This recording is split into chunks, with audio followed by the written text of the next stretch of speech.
Chers amis internautes, bonjour. Nous voici ce samedi 2 juillet 2022 pour décrypter d'une façon succincte l'actualité de notre pays qui est la République démocratique du Congo. Alors, comme tous les samedis, c'est toujours le président du mouvement des patriotes tshisekédistes, Jimmy Bofoussa, que je reçois et que je dis bonjour. Bonjour, cher Ben. Comment va-t-il, président Jimmy? Tout va bien, grâce à Dieu. Ok, l'actualité de notre pays reste dominée tout cela par les 70e anniversaire de l'indépendance.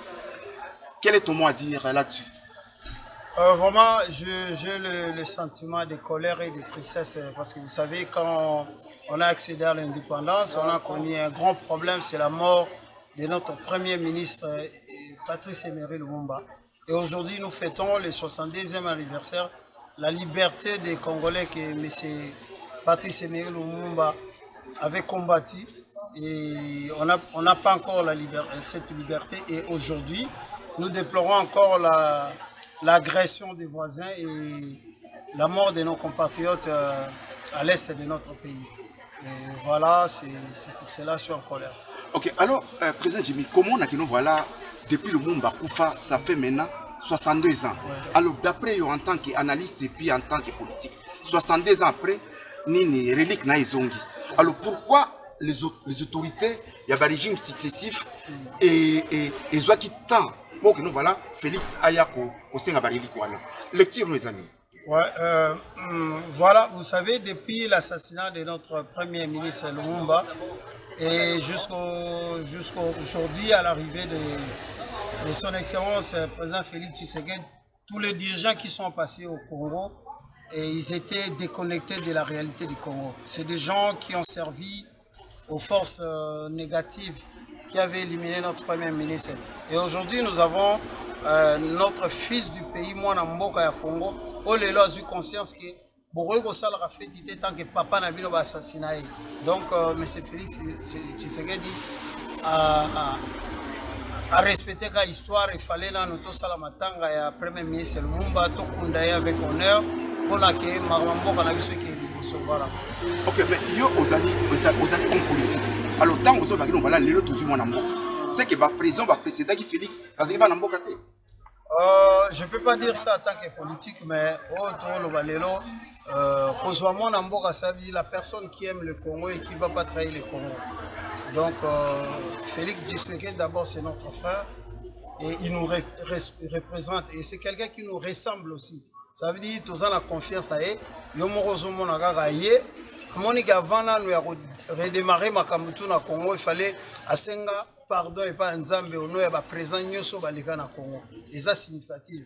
Lelo a honoré premier ministre na biso Patrice Emery Lumumba muto abundela ki liberté à Congo na indépendance à Congo. Donc c'est à ce titre là qu'il insistera toujours que wana za mwana mboka na biso ndeko na biso. OK, parce que je me rappelle que tant Lumumba Koufaki avec deux compagnons, Maurice Mpolo et puis Okito. Mais c'est vrai Lumumba azaki na poste après ministre. Mais mi balé na batikal do Maurice Mpolo et puis Okito. Alors on a yo qu'est-ce vous avez envisagé mon président à cause de la bangouni les deux compagnons Lumumba parce que Lumumba déjà a héros national baouti ko ça les mausolées et pour les deux autres là aux autres gérer na président. Moi je sais que le président de la République a Bossani papa Polo na papa Okito mais ils allaient d'abord signe fort à lancer la nation Abisso. Il y a reconnaître qu'on rendre un hommage à premier ministre ya Congo Oazali parmi les pères fondés il y a indépendance ya Mboka Nabiso. Après je crois qu'il verra avec ma famille papa Polo na papa Okito. Ils allaient leur mot retenir rigueur je crois que to rendre déjà baza to rendre bango hommage à travers premier ministre Lumumba et je crois que président Oyamba ma famille la bango ça ira bien, je crois. Voilà. Tout ça, les confiances. Ok, ça ira bien, tout ça, les confiances. Mais, mais nous avons les maréchals Mobutu, depuis les années Maroc. Nous avons Moïse Tchombe, au corps des années en Algérie. Alors, en tant que politique, quel est le message que tu peux lancer aux autorités de façon que nous voilà, depuis, il y a autorité en AP et prendre en compte. Vraiment, il y a un problème, même dans la Bible, Jacob, Moussale Nzambe, Alobara Nabana, bana ya Israël ke mokolo moko bima na Égypte il faut bon même accord na ngai yango moni tant to yebisa bino ke Félix Tshisekedi azali ndeko na biso azali sans na biso azo je crois Rolanda makambo wana tolobi mpona Jacob ba grand esprit nyonso ba papa na biso nyonso babunda mpona indépendance ya Congo bakor na bango nyonso je crois ekozonga na Congo et tokodéfinir grâce ya ba ancêtre na biso tokosangana ye mpe tokozala toujours derrière chef de l'État mpona redéfinir politique nini tokomene mpona mboka na biso. Ok, tu redéfinis politique pour la mboka na biso. Alors si on a une formule parenthèse moko ya moké président Jimmy, ça fait plus de 25 ans que nous sommes agressés par nos voisins, particulièrement les Rwandais et l'Ouganda. Alors tout récemment, c'est l'Ouganda vraiment qui a les Rwandais qui a pris le devant avec le soutien à un mouvement rebelle Oyo, autorité bazobenga, un mouvement terroriste. Alors, comment on a notre armée du coup monté en puissance? Qu'est-ce qui explique? Parce que 25 ans passés, l'armée est là qui vraiment na makasio comme na monté. Alors, yo analyse nos animes concernant monter en puissance ya armée.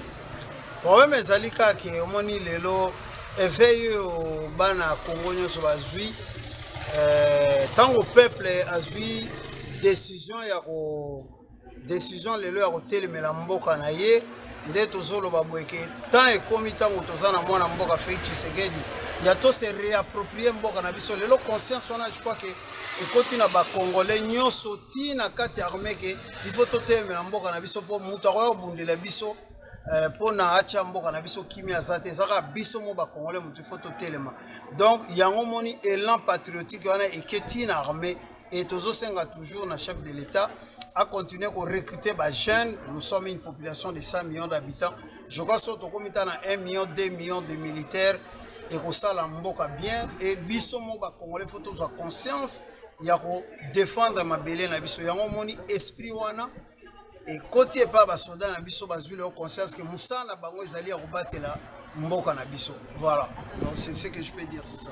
Alors, yo en tant qu'homme politique parce que tout récemment j'observe en tout cas un silence assourdissant aussi en classe politique concernant l'agression Mboka par les Rwandais. Les hommes politiques ne parlent pas. Est-ce que ça silence mon complicité? Ah ben justement, au moment où M. Belé dans le bagarre toujours que dans Congo, tous les politiciens, au moment où les lobbies surtout, tous les derrière présent Félix Tshisekedi pour la Makambouana. Les politiciens, la plupart des politiciens congolais, sont déconnectés de la réalité à peuple. Mingi bazali au service. Il y a des forces négatives. Il y a un moment où les gens sont condamnés à l'agression. Mais ce que moi je lance fort, dans la communauté internationale, complicité à la communauté internationale. Pour les gens qui ont tout Congo. Et quand je vois la communauté internationale demander à la RDC de négocier avec le M23, les bandits, les terroristes, les Rwandais, biso armée, biso pays, biso négocier na batouana te. Ceux qui baza ba Congolais baya na Congo, ceux qui baza ba Rwandais bava na Rwanda. Ça veut dire lelo biso ba Congolais tous prêts à défendre mboka na biso jusqu'au dernier Congolais jusqu'au dernier centilitre ya makila mboka na biso toko céder. Voilà. OK, donc nous bouclons justement ce chapitre et agression à Rwanda parce que on aura vraiment un temps pour vraiment tout ça l'émission moko élaborée. Alors, nalinga zwana dossier sorti à Vital Kamerhe. Alors Vital Kamerhe était condamné na première instance na 20 ans. A sali appel, à qui na cour d'appel, bakiti 13 ans. À qui na cour de cassation a jugé a bien incompétent pour le rejet du dossier à zone na cour d'appel. Et puis cour d'appel a sengi acquittement naïe. Alors justice, aux autres trouver justice absolument la justice du pays. Voilà, on est toujours des chefs de l'État, la justice congolaise elle est sur le banc des accusés. Mais en tant que politique, les lois n'ont pas condamné la justice. Tous on a besoin de justice indépendante, forte pour élever la nation. Il y a président Vital Kamerhe na koloba lelo que justice essaye mosala nango parce que moni tango tolandi procès na ba télé partout ba juge na biso ba koloba que lisolo neti ya détournement intellectuel. Pour l'angai banda na botami na koli na yokano likambwana te ya détournement intellectuel. Na ebité so même na ba loi makambwana ezalaka obe ba kondana mutu pa ba détournement intellectuel. Tant que justice est na ba preuve que 1 plus 1 égale 2 que monsieur Kamere Aïba mutu nyonso ko yinano Kamere mais justice ezo senga il faut prouver que mutu wana Aïba qui place boy mbongo ezaki na compte boy et kenda qui place boy déjà tant balobaka makambo ya détournement intellectuel moi j'étais pas d'accord et ngana ko respecter ka ba décision en justice bien que même le président avait accusé notre justice qui va dire qu'on marche bien mais dans ce cas là on peut toujours respecter la décision de la justice. Donc, mais comment expliquer que nous voilà, ce sont les mêmes juges qui ont jugé Vital Kamerhe dans la première instance, condamné à 20 ans. Le même juge, na second degré, condamné à 13 ans. Et que la Cour de cassation a jugé à lui que nous voilà, c'est incompétent, a renvoyé à la Cour d'appel, et puis la Cour d'appel a quitté. Alors, aux hommes, on a dit que nous voilà, il y a quelque chose qui cloche, président Jimmy. Mais le problème, il y a procès en Ezali que, ce qu'on dit que, na procès wana batu nyonso o bakanga bango na procès wana babimisa bango par faute de preuve et combien de fois lelo ngai peut-être monsieur Bofosa na ko boya décision de justice que batika donc cour d'appel et jugé que ba preuve ezalité après ndenge batu musu bazo commenter ngo eza makambo politique boena boenga na kota na ba détail wana te nga elo na ko kolobaka ke na respecter décision à justice à Congo. Voilà, tant que bazan ba preuve que le président Vital Kamerhe Aïbaki, justice est qui après les restes marama balabala ngana kota kangote. OK, toi en tant qu'un leader politique, un leader d'opinion, quelle est ton analyse à propos de la justice congolaise d'une façon générale? Aux hommes la justice en Andé. Bon, justice à Congo, moni lelo bon toza na processus il y a encore un état de droit, ils ont une faiblesse, mais ils ont biso peuple, biso surtout accompagner justice, on a tout soutenir les juges, le gouvernement peut améliorer les conditions de vie dans bango, les salaires na bon, on a déjà ndenge présent à sala qui va mettre les juges, les salaires, je crois les juges sont comme vivre bien na salaire je crois qu'il y a aussi musa ndenge zali, toujours continuer à accompagner le président dans la lutte contre la corruption. Il faut corruption et diminuer dans le Congo et que Mouta na oli appel na salaire na ye. Je crois que Babylone on a tout pour accompagner justice à biso malé mais banosa musa encore. OK, donc vous allez accompagner la justice de façon que nous voilà à sala musa correct. Alors, nous prenons le troisième thème qui est justement concert Oyo bana wenge bauti ko beta tout justement le 30 juin pour l'anniversaire il y a 62 ans, il y a indépendance paix et ça nous va là-bas se réconcilier. Tout d'abord, avant de côté en profondeur, yo d'une façon générale, au moins qu'il y a ouais, c'est une bonne chose pour la nation. Moni ko kabwana ya orchestre wana wenge musique c'est toute une génération. Tant ba kabwani et kabwala qui peut peuple makambe komaki mabe ba komaki ko pesa un exemple Oliba le koufi au wenge panzani au batu ba panzani au wenge panzani mais lelo je crois que ça signe moko fort oyo ba ndeko nanga ya wenge basali ya ko sangana ko beta concert wana bon toza batu ba faiblesse ezanga te mais important on a retenir ezali ke ba longola ki ba ego na bango ba sangana esika moko ba beti concert yango to senga même ba politicien na biso tant que pays na biso ezali agressé fallait tout le monde ba politiciens congolais ensemble. Même dans le concert, il fallait y avoir ensemble, soutenir bandeko na bango a wenge. Ça veut dire c'est un signal fort, il y a réconciliation au biso bana Congo toza ko arrêter te ko lala tozo lala te pona osenga ke Congo bomoko botala lelo biso tout toza derrière FARDC et mata po so to comme une grande armée to comme une grande économie mboka na biso ko mata. Voilà. Ko sangana eza toujours malamu pona paix. Oui, mais tout ce concert en gros, c'est comment qu'à un moment donné politisé parce que je vis un leader politique, Mouninga Nayo, Nakombo Lisanga Bonganga, lancer un appel aux Kinois de ne pas l'assister au concert. Alors, comment est-ce que le concert est là qui est le populaire, le social, le culturel? Comment est-ce que les politiques balingaki va s'approprier nini concert wana. Les cas lisanga par exemple appeler les Kinois de ne pas aller assister au concert. Un mot. Bon, on y bato wana ozotanga bakomo bamesanaki déjà na bamédiocrité bamesanaki na égoïsme bao bakolinga solidarité nationale esalama te. C'est des gens baza baégoïste balingaki kaka bagéraka gouvernement pouvoir na bango yo te koleka ya baégoïste baliaka bango moko peuple asouffraka lelo ntango bamona basini ya unité bango bakozalaka contre parce que na Congo lelo toza na odéfini toza na trois genres ya bato toza na bato oyo bali Congo eponga nango te mpona baintérêt na bango bazoservir baforce négative toza na bacongolais oyo lelo bazali baza naïve baza bainconscient bamanipulaka bango tout le temps neti bakaya moto tangi wana et toza na bacongolais oyo lelo balingi mboka ebonga oyo bazopositive neti biso tolingi ke na ba faiblesse oyo toza nango biso tout toza derrière président Félix Tshisekedi to se rapproprier mboka na biso et to bunda pona ke ba force négative etika mboka na biso tranquille to s'organiser pour to avancer to faire avancer mboka na biso. Voilà papa. OK, alors pour to boucler chapitre 3 Wenge nazana mutuma on a tunayo. Alors Wenge dès le départ Wenge c'était toute une famille. Voilà. Wenge avait vraiment ba musiciens surtout la première heure. Na kozali tika par exemple il y a Aimé Bwanga. Il y a Rikoko Boulambemba, il y a Marie-Paul, il y a Batouaza Mouébélé parce que je ne peux pas citer leur nom ici parce qu'il dit c'est Zamoulaï.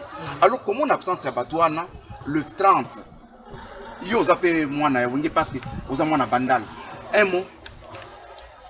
Bon, Bamakamwana tout dans le bac eza ba cuisine interne à Wenge. Moni Wenge eza mouvement moko tango esalami na Bandalungwa. Fondateur, cofondateur tout bazalaki mais salaki que tant au bazokola ezana batu mususu batikaki navire voyageaki maintenant tant Wenge eko s'organiser officiellement et participer mikanda nango na l'état ezwaki organigramme moko boye JB présent ouera financier makaba na côté tali mutu eza technique professionnel Adolphe vice-président Didier Massé la fondateur moni makambo ezo leka lelo ezo dépendre mingi na producteur pour producteur tant waya lobby je vais produire les Wenge pour la réconciliation mais na album Pentagone donc bato ba yebi histoire à Wenge ba yebi mais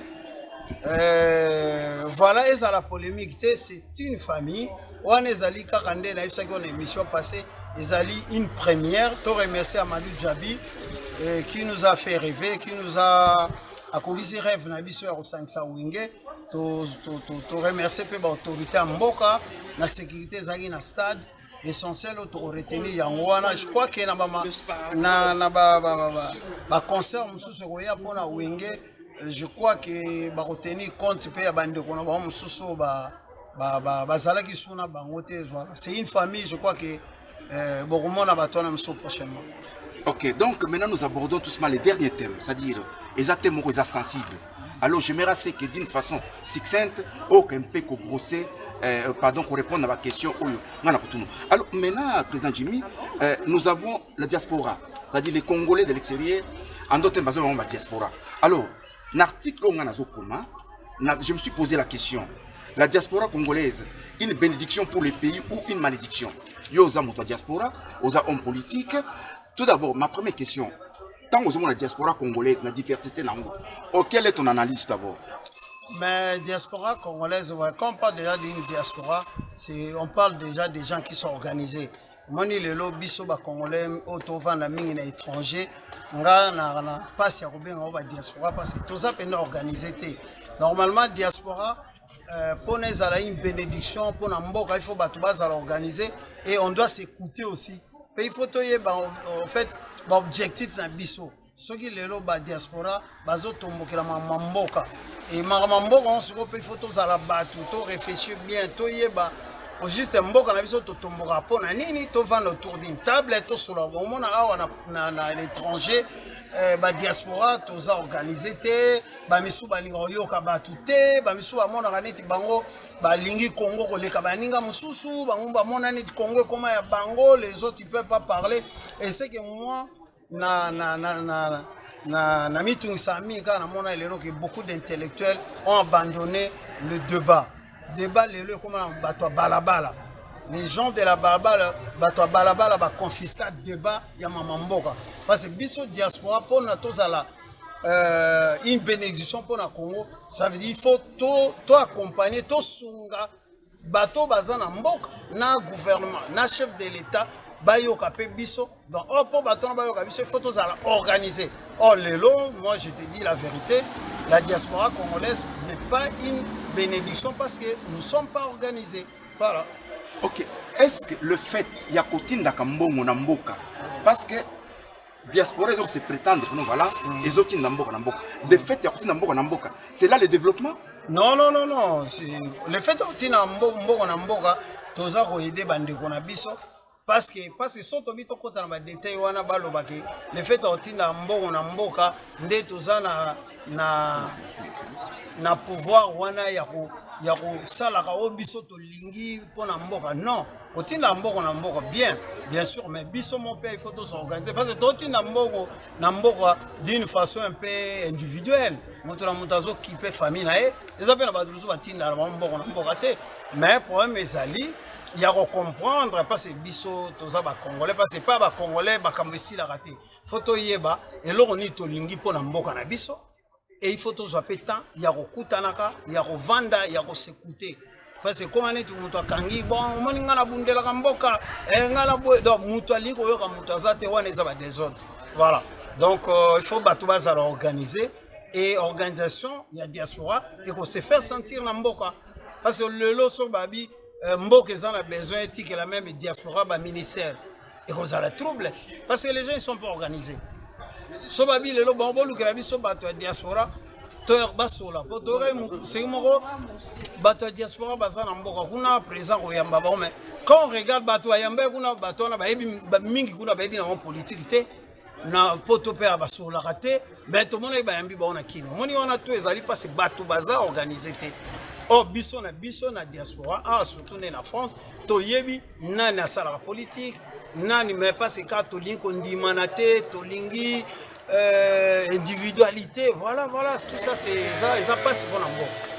Ok, parce qu'à ma connaissance, je sais que nous, voilà, les diasporas des autres pays, en tout cas, ont contribué vraiment au développement de leurs pays respectifs. Oui. Je prends les cas, par exemple, d'Israël. Voilà. Si Israël est Israël aujourd'hui, c'est grâce à sa diaspora. Voilà. Israël, c'est un peu loin. Oui. Tous les pays africains. Je vois des Sénégalais se réunir, les Maliens, les Ivoiriens. Mais voilà, maintenant ma question, est-ce que diaspora n'a pas parce que yo même aux diaspora. Est-ce que diaspora n'a ils ont une expertise une fois aux affaires? Non, rien du tout. Déjà bato ba biso ke na monde na biso ba congolais to yebi na biso ba fierté tout le au monde congolais ceux qui moko bandika ça exotique tout le monde a tombé l'exotique ceux qui muta sali bo mutu to tombé kana eloko wana salon de coiffure même niveau tozo raisonner niveau il y a raisonnement biso ezali donc bato bazana esprit ouverté à réfléchir au ça makambo belé pona ko aider mboka. Voilà, donc ça ba question moko lelo il faut tout se remettre en cause biso bata diaspora to yebe lo nini domaine na domaine mutu azana ngo ay bandenga o s'orienter tozana manque ya ba leader parce que na milieu na biso pe pose à leader et ça passe mais tout ça vraiment na manque ya ba leader et entre biso na biso on se fait de guerre mutu akondima mutu azate nde na lobai kaka débat bato balabala bazwango les anti-valeurs les loba ba valeurs na milieu congolais. Voilà, c'est un peu ça et le réseau handicapé biso na mambo belé. Ok, donc nous aurons vraiment le temps de parler en long en large sur ces questions, toutes ces questions concernant la diaspora congolaise. Mais nous acheminons vers la fin de notre entretien. Un mot, Nabatino Sobokota là. Ouais, je salue tous les Congolais, je souhaite une bonne fête de l'indépendance. Malgré tout le monde qui est indépendance, on a difficulté la mort. Il y a héros national Bissau Lumumba. J'ai une grande pensée pour Musée Laurent Désiré Kabila. Lelo Mboka na biso toujours fêté 62e indépendance, 62e année indépendance na biso mais pays ezali agressé biso tout zaka na pasi toujours là la bapongité. Voilà pour na mboka eza agressé toujours sengaka na mokonzi mboka a telemisaka armée na biso tout aux derrière armée to continuer à recruter ba jeunes na biso ba réformer côté même na niveau ba école. Nous voulons maintenant avoir un pays à vocation militaire parce que banda 60 lelo ba force négative eza ko déstabiliser ka mboka na biso. Donc nga ba proposition na ngezali bana lelo na université et na Congo so sisi bac qui data 3 mois de formation militaire. Il faut que tous alana au moins à 80% il y a des jeunes au baïbi komani armes au lelo soki banguna ba côté biso baza prêt aussi ma minduki pour na obunda eza même na niveau diaspora ba fongo lelo wana ba o ba kolika ba sala armée ba ki na armée vraiment pays na biso il fait comme un pays moko à vocation militaire. Voilà conseil ngana ko pesa. Ok, donc chers amis internautes, venez de suivre tout justement le président Jimmy Bofossa, le président du mouvement des patriotes tshisekidistes, qui a décrypté d'une façon succincte l'actualité de la République démocratique du Congo. J'espère vous retrouver le samedi prochain pour un nouveau numéro. Cela dit, portez-vous bien et à la prochaine. Bye. Au revoir.